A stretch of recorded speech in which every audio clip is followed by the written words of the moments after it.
Hey, good morning, everyone. It's Bill Fleming here in Denver, Colorado. It's Friday morning, May 10th, 2013. And I just had to make this quick video and share this story with you, and especially the Think and Grow Rich family, after our call this morning, because it directly relates to everything that we've been talking about. And it's a story that happened to me, and I've mentioned it before. On this coming Monday, May 13th, is a monumental day for me. It's the third anniversary of my receiving the gift of a new heart. On May 13th, 2010, the day before my 61st birthday, I received the gift of a new heart. Back on December 5th, 2009, after having a massive heart attack and denying it for 5 days, prior to that, I had wanted to attend an event, a big event that was being planned in Washington, D.C. for August 28th, 2010. I thought about it all the time, and I spent 156 days in 2 different hospitals waiting for a transplant.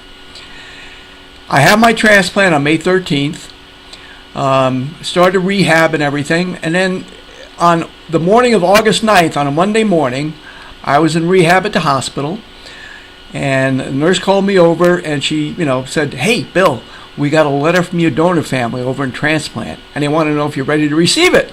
And I'm like, "Am I ready to receive it? Get me out of here." So I went over, picked up the letter, came home, sat down. Took me 2 hours to open the letter. It was kind of emotional.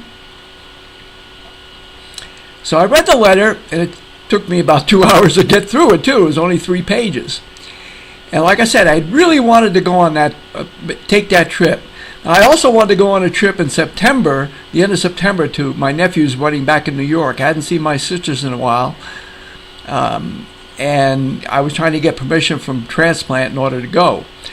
But this other trip in August, I knew they wouldn't like me to go. So, but anyway, I read the letter from Larry and Debbie Janos, and when I finished reading the letter, I don't know why, I just became incredibly calm. I'd been crying, and it's very emotional. I was just very still, and all of a sudden, this thought flashed in my mind. And I went online and I booked my trip to Washington, D.C.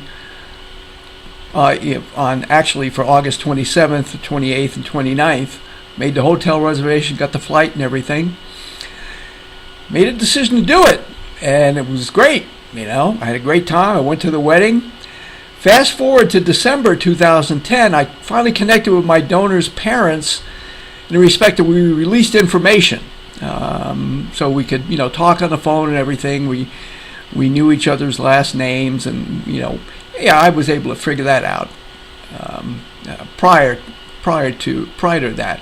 But the thing was, when I connected to Larry Janos, Tyler's, my donor's father. Now Tyler was 24.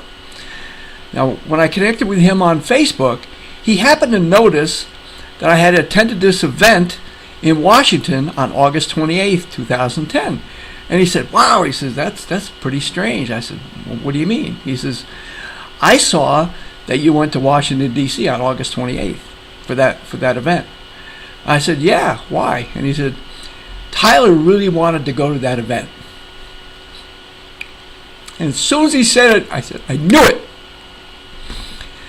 It explained why I was incredibly calm after reading the letter, and I made the decision to go.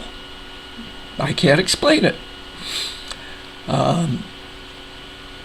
Well, you know what I'm talking about, because you're on this call with me every morning. Anyway, I just wanted to share that with the group. It just added as another story of everyone else who, when you pay attention to the things that happen in your life, and you look back in retrospect, it's amazing how many times we're touched by God winking at us, the universe winking at us, being slapped upside of the head with a brick by God saying, "Hey, pay attention to this." So anyway, make it a great Friday, make it a great weekend, because it's your choice. Thank you. I love you all. Take care.